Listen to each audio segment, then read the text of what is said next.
My name's John Valsvik. I'm with LoCo Cookers, and today we're going to show you how to fry a turkey. This is a 3-gallon jug of peanut oil, and we're just going to load it into the fryer. First thing you want to do is hook up the device to the propane.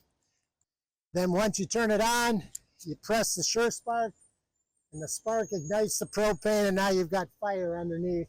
And you want to preheat it to 350 degrees, no higher. Put the rub on, and then we'll use the marinade, and we'll inject the marinade into the bird. We're right at about 348 degrees. So before I put the turkey in the oil, I'm going to turn the propane off and the flame off, because you don't want any of the oil to hit the flame at all. Okay, now we're going to put the bird into the basket and lower the basket down into the oil. Have protection gloves on. Make sure the turkey is dry. We're going to lower it very slowly into the oil.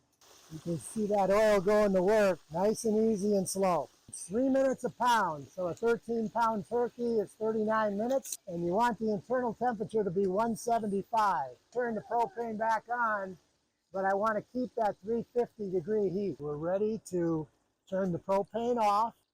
We're going to pull the bird out and put it in our patented twist and drain, so when I bring it over to the pan, we don't have to worry about oil splattering everywhere. And we're ready for Thanksgiving dinner right here.